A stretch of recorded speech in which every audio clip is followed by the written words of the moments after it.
Alors je voudrais partager donc à propos de la délivrance, et je me laisse inspirer vraiment par le Saint-Esprit afin que ce soit des paroles aussi qui soient un plus dans votre vie, qui puissent répondre à un besoin, peut-être à une question que vous avez posée au Seigneur. Et je veux vraiment être pratique, comme je vous l'ai dit tout à l'heure. Alors à propos de la délivrance, souvent on me cite, et je pense que vous êtes d'accord pour le dire, 2 Corinthiens 5, 17. Ce fameux verset qui peut-être viendrait limiter la délivrance, voire annuler la délivrance sous la grâce. Et c'est l'apôtre Paul, le plus grand des apôtres, qui dit « Si quelqu'un est en Christ, il est une nouvelle créature, les choses anciennes sont passées, voici toutes choses sont devenues nouvelles. » Et moi j'ai une question pour vous à propos de ce verset.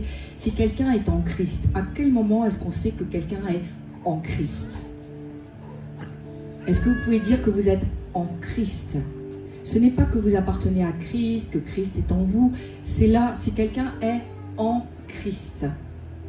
Et à quel moment je peux dire que moi je suis complètement en Christ ? Je suis en Christ. Et c'est difficile. Et c'est un peu tout le problème et la problématique de la délivrance. C'est que si quelqu'un est en Christ, il est une nouvelle créature. Il y a plusieurs choses, il y a des étapes pour être pleinement en Christ. C'est-à-dire que petit à petit, je vais entendre les enseignements de la parole de Dieu et je vais réformer des choses dans ma vie. Vous êtes d'accord avec ça ? Il faut à chaque fois que vous entendez la parole de Dieu qu'il y ait une action de votre part derrière. On ne peut pas recevoir et ne rien faire. Ce serait même dangereux. Il faut absolument que vous mettiez en pratique la parole de Dieu. Et si quelqu'un est en Christ, l'apôtre Paul insiste, il est une nouvelle créature. Oui, nous avons accepté Jésus comme notre Seigneur et Sauveur et nous avons l'éternité. Beaucoup de chrétiens me disent, mais pasteur, à quel moment je vais savoir que je suis sauvé ? Je dis, tu es sauvé. Est-ce que tu as accepté Jésus comme ton Seigneur et Sauveur ? Oui, tu es sauvé. Il faut juste que le Saint-Esprit vraiment te révèle à ton esprit que tu es sauvé. Tu n'as rien à faire, c'est par grâce. Et si je suis en Christ, oui, je suis une nouvelle créature. Mais je vais petit à petit être de plus en plus en Christ. Au fur et à mesure que chaque domaine de ma vie va être en Christ, je vais, au début, quand on se convertit, notre bouche a un langage particulier. Peut-être le langage du monde, avec quelques gros mots. Et parce que j'aime Christ, et parce que je vais être renouvelée dans mon intelligence, mon langage va être renouvelé. Et mon langage, je pourrais dire qu'il est en Christ. Ma façon de m'exprimer sera en Christ. Et puis, il y a aussi peut-être des actions, des choses que je peux faire et j'ai besoin d'être renouvelée dans mon intelligence et de comprendre quelles sont les voies du Seigneur. Et il y a des choses que je ne ferai plus. Et peut-être ma sexualité, à un moment donné, sera en Christ parce que je la soumettrai aux lois divines.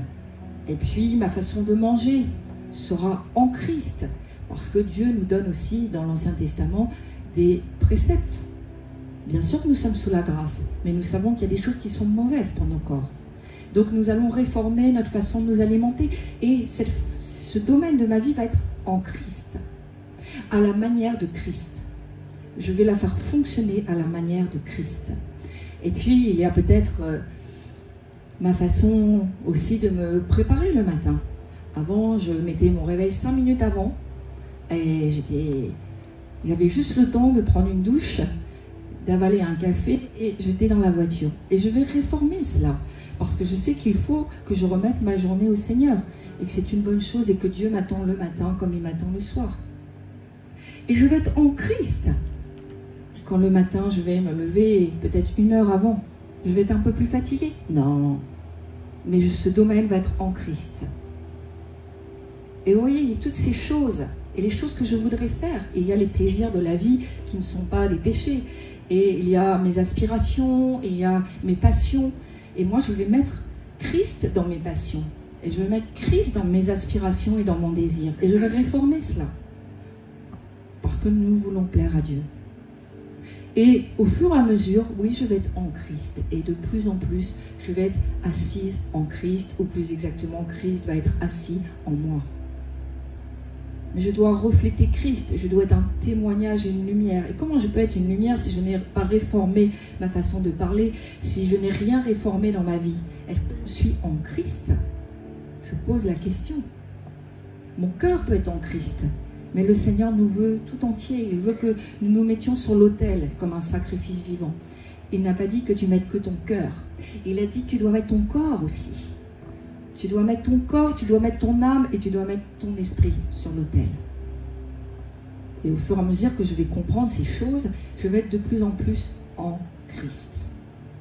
Et chaque domaine qui a été réformé, chaque domaine que Christ a touché dans ma vie, chaque domaine que j'ai soumis à la Seigneurie de Jésus, oui, je peux dire que je vais être une nouvelle créature. Mais il y a plusieurs niveaux de compréhension de ce verset.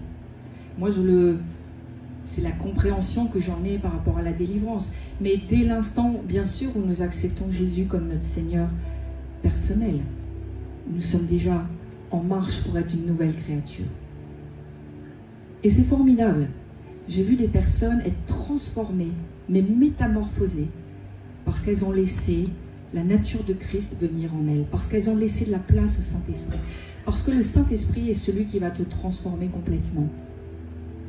Tu vas développer le fruit de l'Esprit, patience, tempérance, fidélité, amour, tout ce fruit de l'Esprit. Au fur et à mesure que tu vas le laisser s'installer en toi, tu vas être de plus en plus une nouvelle créature. Et les gens, des fois, vont te détester de plus en plus. Les ennemis de Dieu vont te détester de plus en plus. Ils ne vont même pas supporter ta présence. Mais c'est bon. Ça veut dire que quelque part, tu ressembles à Christ.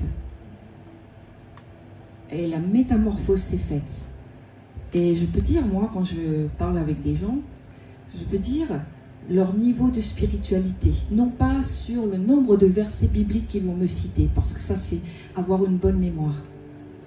Je vois leur spiritualité dans leur façon de s'exprimer. Je vois leurs priorités, je vois comment ils parlent, je vois la place qu'ils ont par rapport à la place que Christ a en eux.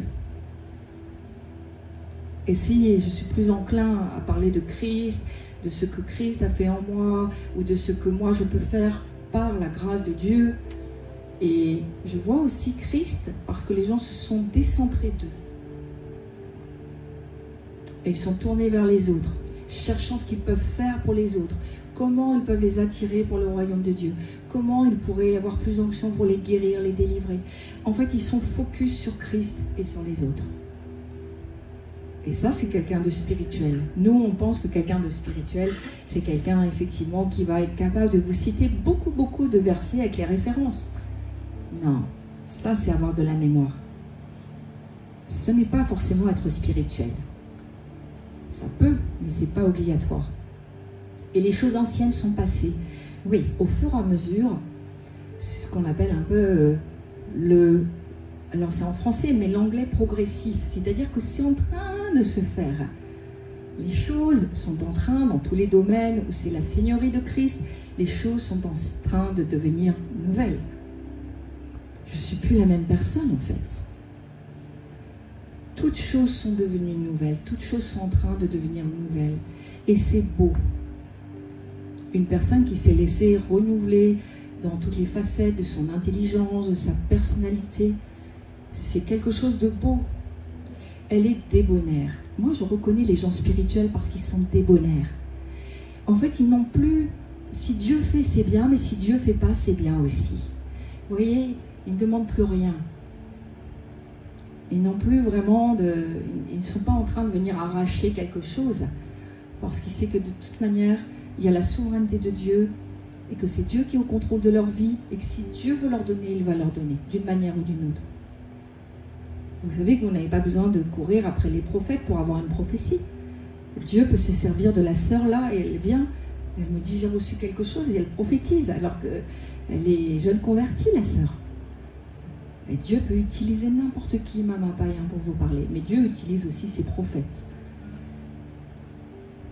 Ce que je veux vous dire, c'est qu'il faut devenir spirituel. Il faut s'examiner nous-mêmes.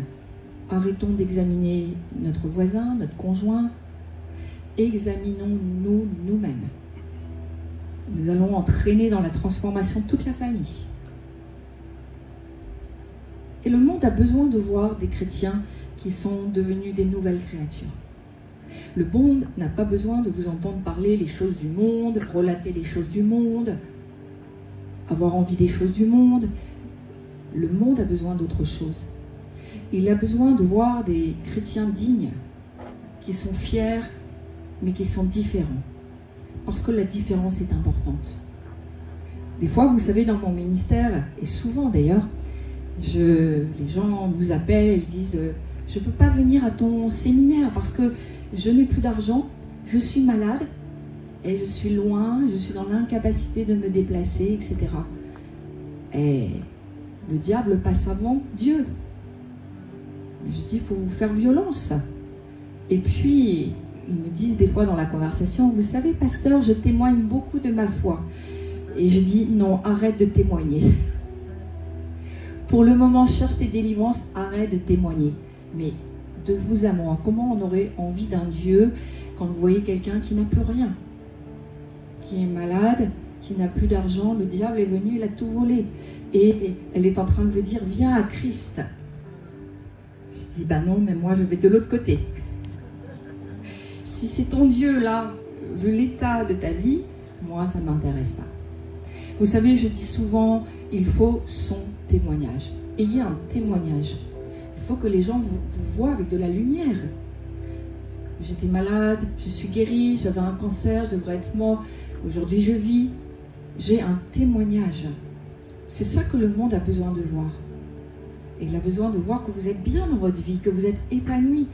Et que peut-être que le diable est venu vous voler, mais maintenant il vous a tout rendu. Parce que bien sûr que le diable est un voleur. Et on dit toujours que Saul passe avant David. Et je suis d'accord. Et des fois ils me disent, mais alors comment je fais? Et je dis, moi je n'ai pas de solution. Il faut questionner Dieu. Parce que là, Dieu passe, mais en bout de course. Et il y a des gens qui attendent d'aller très très mal avant d'appeler Dieu à la rescousse. Vous savez que c'est pareil, c'est un domaine qu'on doit réformer dans nos vies.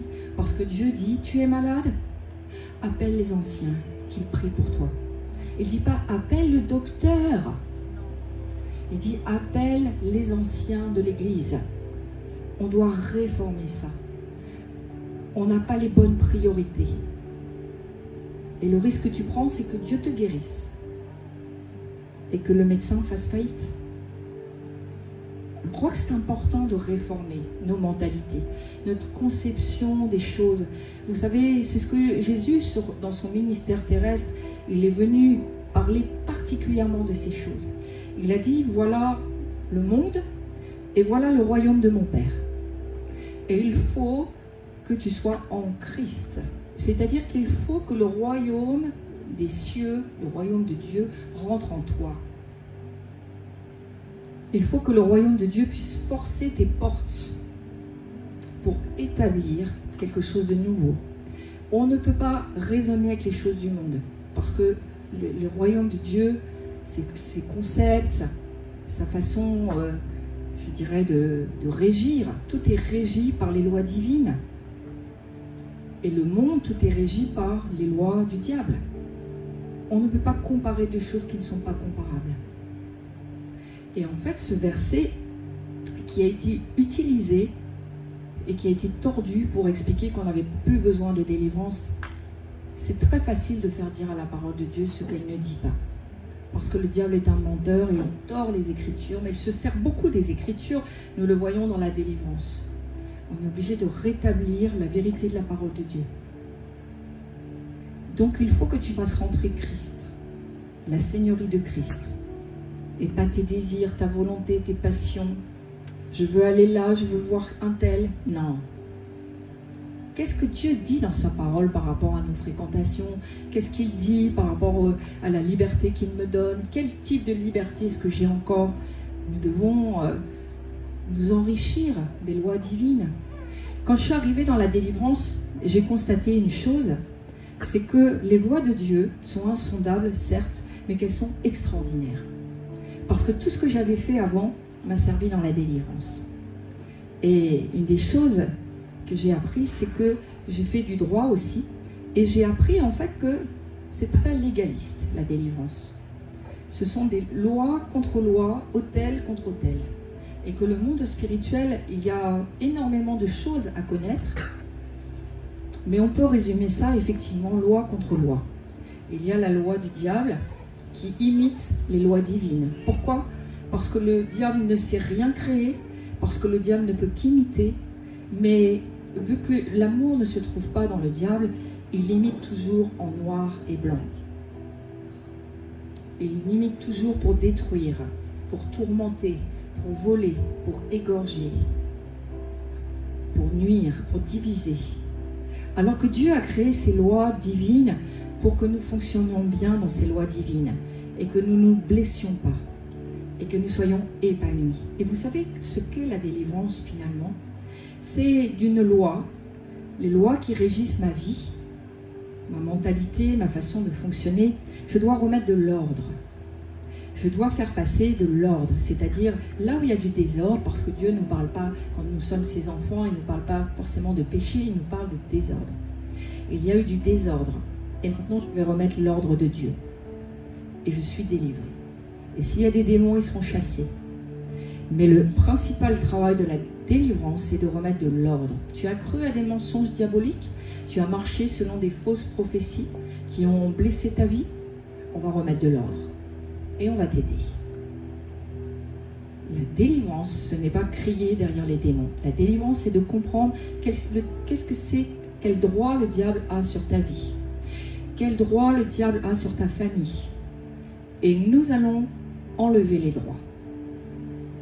Okay, il y a des procédés qui sont juridiques dans le monde spirituel. Il faut les connaître. Les démons s'amusent quand vous criez après les démons. Ils ont le droit d'être là. Et je les vois des fois brandir leurs petits papiers en disant, mais en rigolant, en disant, j'ai le droit. J'ai un droit sur cette personne. Qu'est-ce que tu vas m'embêter?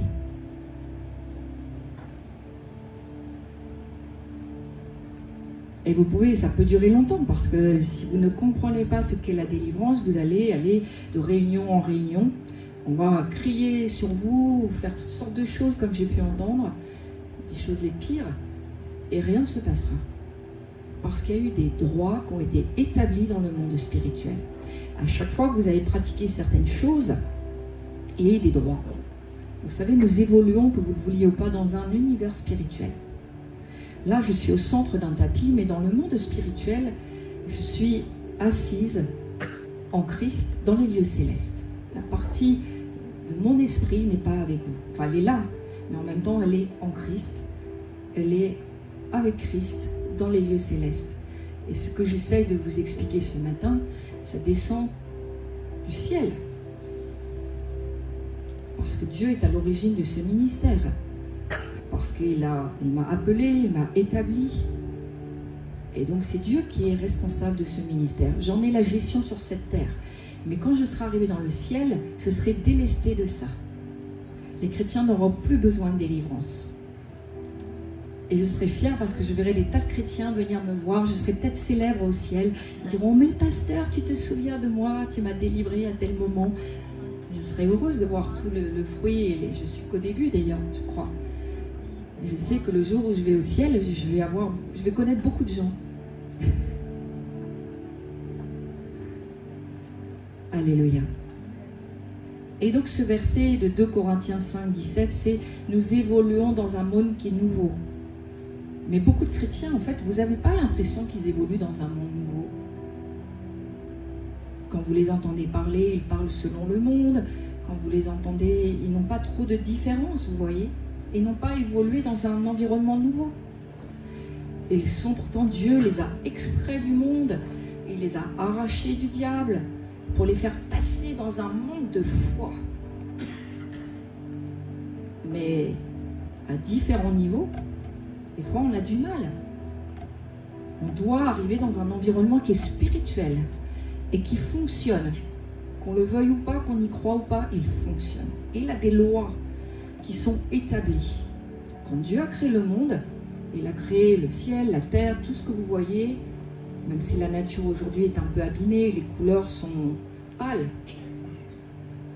Mais il a créé cela à partir de lois spirituelles. Et notamment, il y a les lois physiques, loi de la gravitation, mais il y a les lois spirituelles qui sont là. Et si tu vas en haut d'une montagne et tu décides de sauter, Dieu fera rien. je pense que tu t'écraseras en bas de la montagne. Parce que c'est une loi naturelle. Et dans le monde spirituel, c'est pareil. Si tu enfreins les lois divines et que tu passes de l'autre côté, Dieu dit que tu vas te blesser. Il va y avoir des conséquences, que tu sois chrétien ou pas. On ne peut pas enfreindre les lois divines sans qu'il y ait des conséquences. Et ce que nous voyons aujourd'hui dans ce monde déchu, c'est toutes les conséquences du fait qu'il y a eu la chute, la désobéissance par rapport à des lois spirituelles et divines. Et les gens ont besoin de voir quelque chose de différent. Et ils ont besoin de voir en nous des gens qui fonctionnent différemment, qui avons en nous le royaume de Dieu, les lois divines. Ce n'est pas des coups de Bible sur la tête qui vont changer ta mentalité. Ce n'est pas des interdits, c'est le Saint-Esprit en nous. Parce que notre corps est le temple du Saint-Esprit. Et je l'évoquais lors de mon dernier cours et je disais, nous devons subir les influences du Saint-Esprit. Et je montrais une prise de courant et je disais, mais il faut se brancher au Saint-Esprit. Le courant du Saint-Esprit qui doit passer en nous et qui nous change, qui nous lave, qui nous fait devenir des gens différents. Combien de temps tu passes branché dans la prise de courant du Saint-Esprit par jour? Ça me dira qui tu es spirituellement. Et j'expliquais l'importance du parler en langue.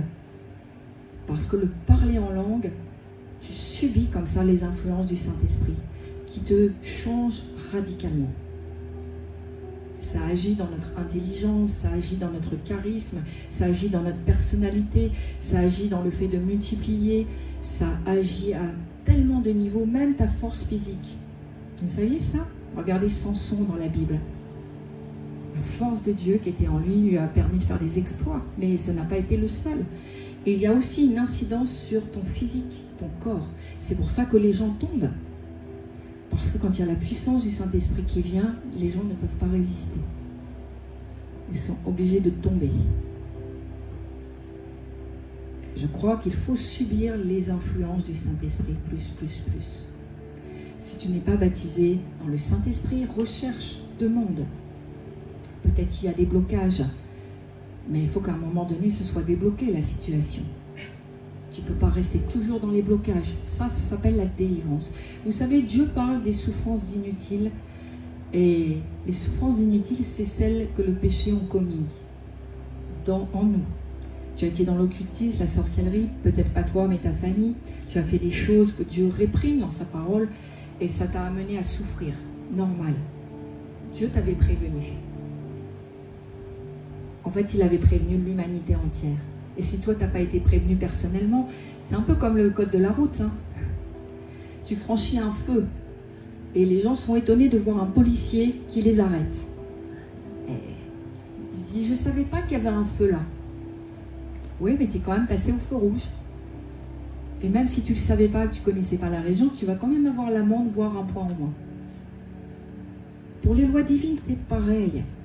Tu dis, mais moi, je n'ai pas été enseigné, moi, je ne savais pas qu'il ne fallait pas faire ça. Et Dieu dit, nul n'est censé ignorer mes lois. Et nos ancêtres ont perverti les voies du Seigneur. On fait des choses, c'est vrai, répréhensibles, mais on ne peut pas accuser sans arrêt nos ancêtres. Nous prenons notre part de responsabilité dans la délivrance. Et nous entraînons toute la famille dans la délivrance. Il y a des maladies, ce sont vraiment des malédictions. Je crois aux conséquences de malédictions encore à l'heure actuelle. Il y a des maladies terribles, invalidantes. Ce sont des malédictions à cause de ce que les ancêtres ont fait. Mais le Seigneur nous dit que nous ne devons pas rester dans la maison de servitude.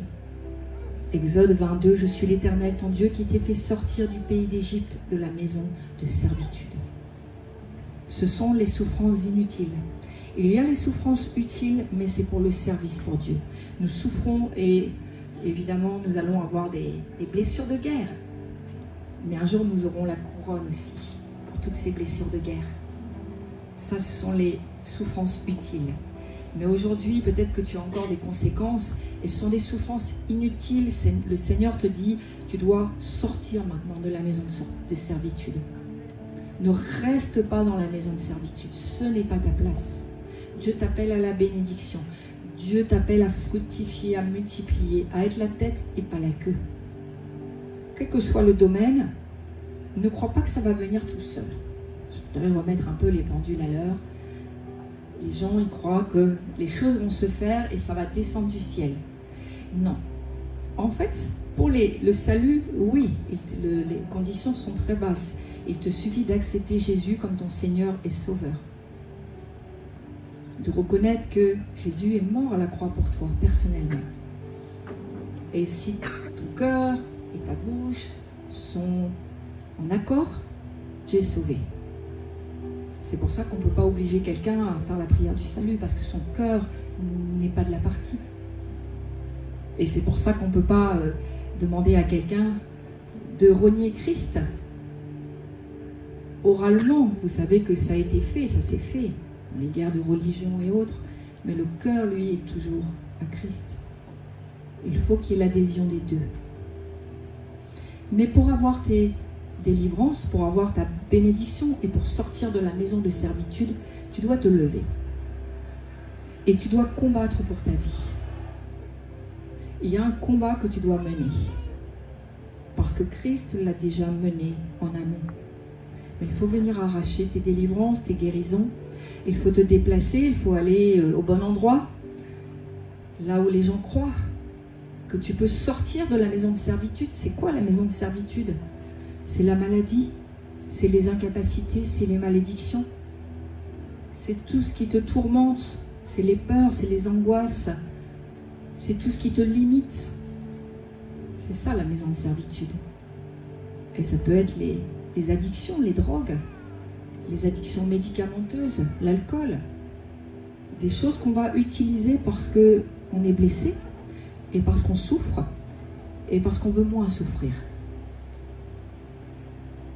Alors on a des choses comme ça qu'on va utiliser, mais Dieu veut les enlever. Vous savez, Dieu veut les enlever. Dieu veut enlever les béquilles. Il veut qu'on soit vraiment libre. Libre quand tu t'assois dans la maison de Dieu comme ici et que tu ne sois pas tourmenté dans ta tête par 10 000 pensées. Libre pour adorer Dieu, libre pour lire la Bible, libre pour prier. Parce que les gens qui sont tourmentés par le diable ne sont pas libres dans ces domaines. Dès qu'ils veulent adorer, il y a des visions impures qui viennent. Dès qu'ils veulent prier, ils s'endorment. Esprit d'assoupissement, esprit impur. Et ils sont tourmentés. Parce que le diable a un objectif, c'est que vous soyez toujours captifs dans la maison de servitude et que vous vous éloignez petit à petit de Dieu. Il se sert de cela comme un geôlier. Il vous a mis en prison, dans une captivité, et il ne vous donne pas les clés. Et c'est une réalité dans le monde spirituel, c'est que le diable a souvent emmené les clés. Et les gens se retrouvent en captivité, ils ne savent même pas pourquoi. Et il y a eu un tribunal. Et quelle a été ma sentence pour que je sois en prison spirituellement? J'ai vu les gens dans les cages, dans les prisons spirituelles. C'est une réalité. Il y a des geôliers, il y a des démons qui les gardent en prison et qui ont les clés. Et ils attendent qu'un ministère les libère. Ils attendent leur délivrance. Mais ils ne savent pas pourquoi ils sont là. Ils ressentent qu'ils ne sont pas bien, ils ressentent que c'est comme s'ils sont toujours tirés vers le bas ou tirés en arrière. Mais ils ne savent pas comment ils se sont retrouvés dans la maison de servitude. Et le diable surfe sur l'ignorance. Il faut reprendre les clés, ouvrir les cages, les prisons et libérer les captifs. Je vous le dis, il y a une urgence. Parce que le peuple est opprimé. Le peuple croit qu'il a quitté l'Égypte, mais il est souvent dans le désert. Et il n'est pas rentré en Canaan, c'est sûr. Combien d'églises se meurent à l'heure actuelle avec les gens qui sont malades, les gens qui sont victimes d'oppression, d'angoisse terrible, dans des addictions, ils n'osent même pas le dire. nous le savons, nous l'entendons. Nous recevons beaucoup de personnes dont c'est le cas, et les pasteurs ne veulent même pas écouter. Et je crois que Dieu souffre de cela, parce qu'il nous a mandatés pour aller faire la délivrance, il nous a mandatés pour faire ce travail, et nous a envoyés dans la mission pour aller délivrer les captifs. Tous ceux qui sont enchaînés à cause du diable, qui est très méchant, et qui ne relâchera rien. J'espère que ce que je vous dis vous parle. Les mauvais esprits, ils ont pour père le diable. Et ils ne s'arrêtent jamais. Et ils ont pour dessein de nous détruire. Et de te faire demeurer dans des souffrances inutiles. Mais aujourd'hui, je crois vraiment que tu dois prendre une décision aussi. De te placer vraiment, de comprendre que tu es dans un combat qui te dépasse parce que c'est un combat spirituel. Et nous ignorons tout ce que les ancêtres ont fait, mais pour certains d'entre nous, ils ont posé des autels. Et l'autel a cela de puissant, c'est que le sang a été versé et vous a lié. Et c'est parfois pour ça que vous êtes en prison et en servitude. Et est-ce que je peux, à travers ma prière, détruire un autel? Non. C'est autel contre autel. Il faut que tu puisses faire ton propre autel. Autel de délivrance familiale. Un autel se combat par un autre autel. J'ai vu tellement de choses. Et au début de mon ministère, je voyais le problème de la sorcellerie, parce que c'est puissant, parce que ce sont des pactes avec le diable. Et je voyais les frères et sœurs qui vomissaient, qui crachaient, qui étaient délivrés, et il y avait des retours en arrière. Et je dis, mais qu'est-ce qui se passe pour qu'ils soient tirés en arrière comme ça? Et le Seigneur a commencé à me parler par rapport aux autels qui ont été posés dans le monde spirituel. Et les sorciers savent combien c'est puissant. Et s'ils veulent vous atteindre, ils vont poser un autel. Vous devez avoir vos autels. Parce que c'est très puissant. Le premier autel, c'est celui de Christ. Il a donné sa vie, mais sur l'autel de Christ, nous posons nos autels. De bénédiction, de délivrance, de fécondité, de prospérité, de bonheur. Parce que nous avons le droit au bonheur sur cette terre. Dieu a des projets de bonheur pour toi et non de malheur. Est-ce que tu veux rentrer dans les projets de bonheur? Il faut rentrer dans la volonté de Dieu. Parce qu'au début, les projets de Dieu te sembleront pas forcément les meilleurs, mais au fur et à mesure que tu te brancheras dans la prise du Saint-Esprit, tu verras que c'est ce qu'il y a de meilleur et tu seras réjoui de ces choses. Parce que tu auras du recul et tu te diras, waouh, mais Dieu, ce qu'il a fait, c'était parfait.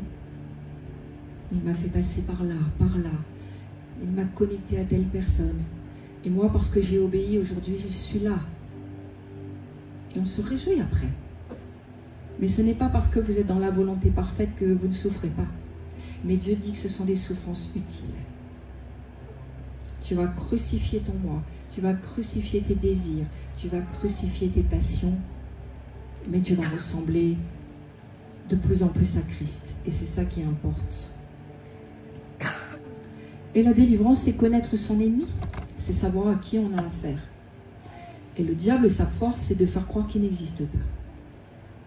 Et une fois qu'on sait qu'il existe, il essaye de couper tous les ponts pour pas qu'on sache ses stratégies, comment il opère dans le monde spirituel. Et ça, il aime ça. Et moi, je sais que j'ai des combats particuliers quand j'enseigne sur certaines stratégies du diable. Je vois qu'il est furieux. Des fois, il fait tomber en panne mes appareils, mon matériel. Et on est habitué maintenant. Mais ce qu'il n'aime pas, c'est quand on dévoile ses stratégies. On commence à expliquer. On dit, la délivrance se trouve partout dans la parole de Dieu. On trouve la délivrance. Le peuple d'Israël a été en délivrance. Il était en captivité. Il a été libéré. Alléluia.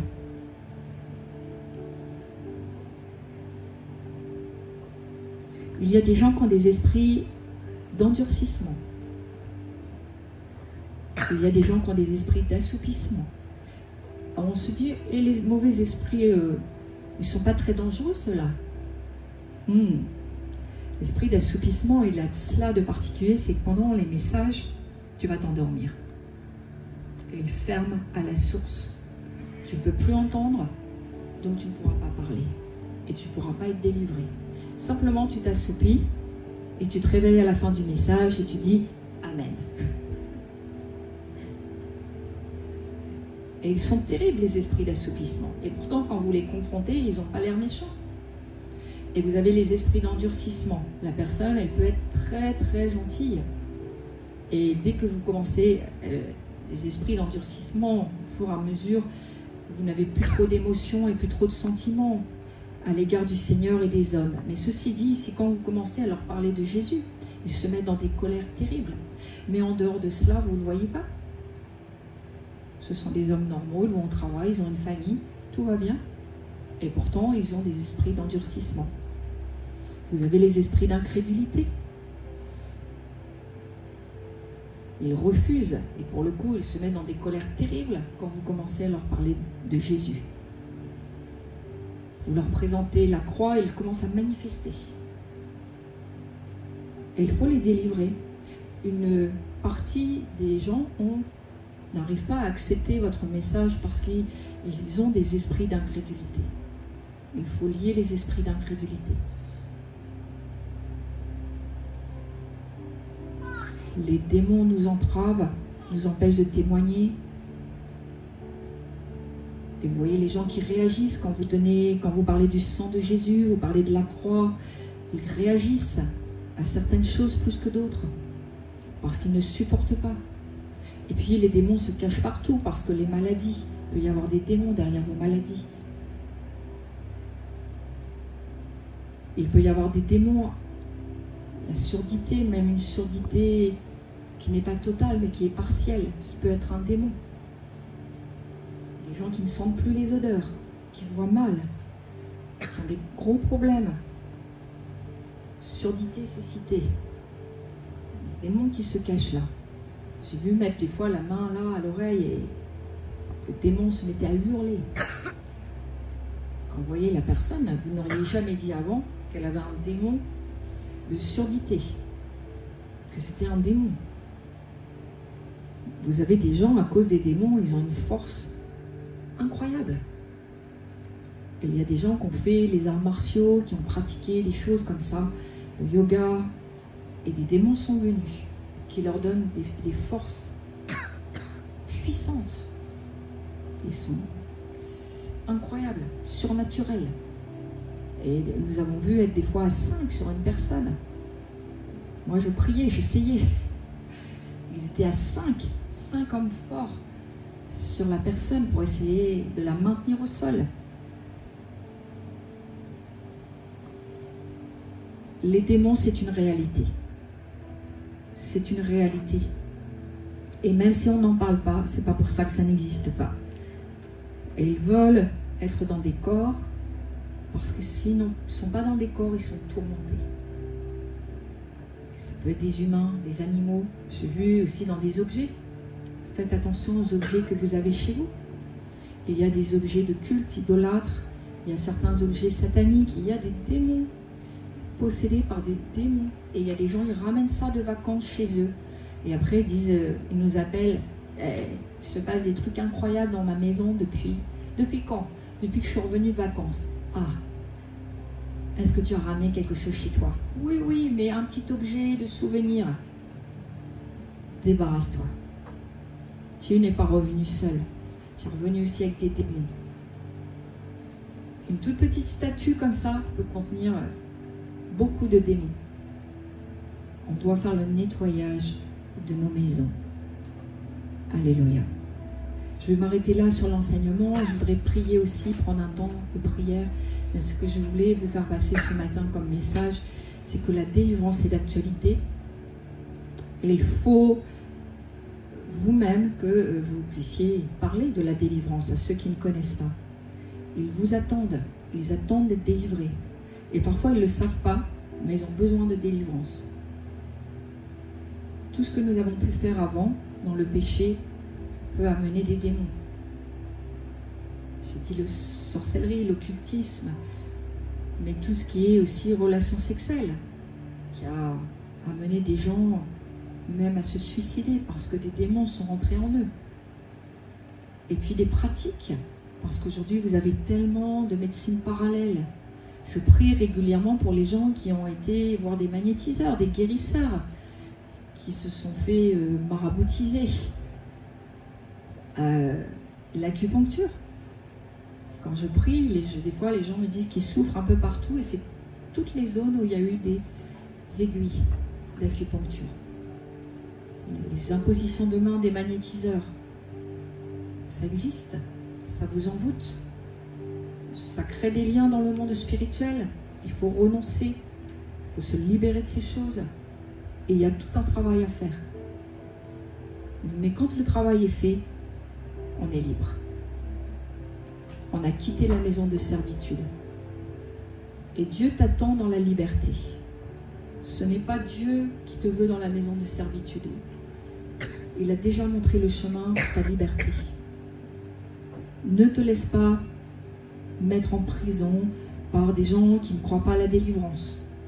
Ne te laisse pas dans le joug, mettre un joug par les religieux, l'esprit légaliste, qui te dira c'est bon, tu n'as plus besoin de délivrance, tu es chrétien maintenant, c'est bon. Il faut être courageux et récupérer tout ce que le diable vous a volé. C'est ta santé, c'est ton argent, c'est ta famille, c'est ton mari, c'est ta femme.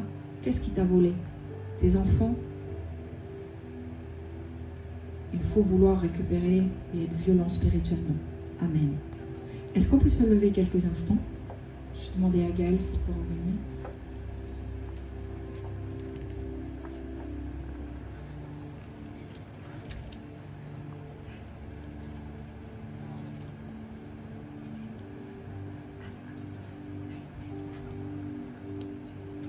Alléluia.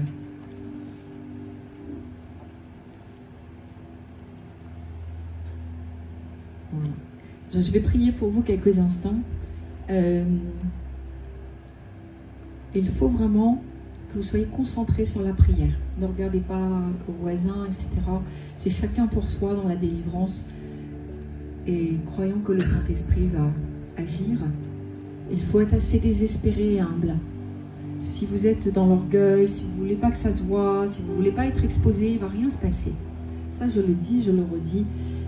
La Bible nous dit qu'il faut être suffisamment désespéré. Il faut crier à Dieu, dire Seigneur, moi j'en peux plus. Même s'il doit être exposé quelques minutes, ce n'est pas un problème. Ça ne doit pas être un problème. Parce que la délivrance, c'est précieux.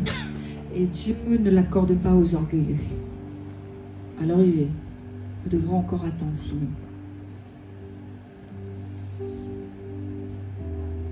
Alléluia. Alléluia.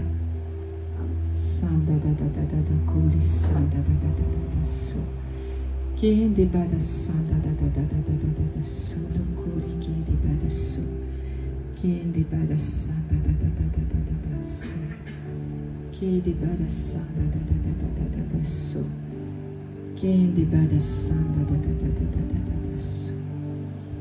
Je vais prier, et comme je vous l'ai dit tout à l'heure, si vous sentez que vous avez besoin de tousser, de cracher, de crier, c'est pas un problème. C'est un espace aussi que le Seigneur a prévu pour votre libération. Seigneur, dans le nom de Jésus, je lis toute puissance d'incrédulité, de crainte, de peur, et avec autorité, je commande qu'il quitte maintenant, esprit d'incrédulité, de peur, tu quittes tout ce qui tourmente le peuple de Dieu. Allez, tu quittes maintenant, au nom de Jésus-Christ. Je mets le sang de Jésus sur nous, je mets le sang de Jésus sur les enfants, je proclame la grâce, l'activité des anges en ce lieu, sang de Jésus sur moi, sang de Jésus sur les ministres.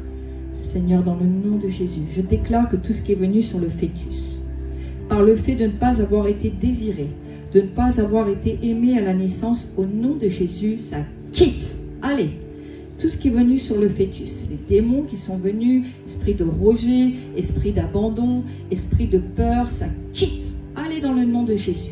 Tout ce qui est venu parce que ta mère voulait t'avorter et qu'elle a déjà fait venir des esprits de rejet et d'abandon sur toi, ça quitte. Allez maintenant, ça quitte dans le nom de Jésus-Christ. Esprit de tourment, ça quitte. Tout ce qui a été dit, les paroles de malédiction, je ne veux pas de cet enfant, je veux l'avorter. Tous ces esprits de mort, de non-fonctionnement, comme si on te force à être, ça part maintenant dans le nom de Jésus. Allez, ça quitte maintenant. Au nom de Jésus, tout ce qui est venu sur le fœtus, tous les liens de sorcellerie qui sont venus sur toi alors que tu étais dans le ventre de ta mère, tous les liens d'occultisme, toute hérédité, de maladie d'hérédité, ça quitte maintenant dans le nom de Jésus. Allez, ça quitte. Les identités qui ont été volées, tout ce qu'on a dit sur toi, tu n'as aucune valeur, tu ne feras rien, tu es nul. C'est brisé au nom de Jésus. Sandada. Alors tout ce qui est venu sur toi à cause de l'occultisme, de la sorcellerie, des malédictions, de l'impureté, des sociétés secrètes, des sectes, des francs-maçons, des rose-croix, à cause de la magie, des marabouts, des sorciers, des jeteurs de sorts, des féticheurs. Allez, ça quitte maintenant. Allez, ça quitte dans le nom de Jésus. Tout ce qui est venu par ces portes-là, ça quitte dans le nom de Jésus. Allez, ça quitte maintenant. Vous quittez maintenant. Au nom de Jésus-Christ, le fardeau des femmes battues, divorcées, utilisées, les femmes violées même dans le couple, au nom de Jésus, ça part. Allez, ça quitte maintenant. Ça quitte. Tout ce qui vous fait souffrir, au nom de Jésus, ça quitte. J'annule les prières des guérisseurs, des sorciers, des magnétiseurs, des jeteurs de sorts, des voyants, des médiums, de ceux qui lisent les lignes de la main.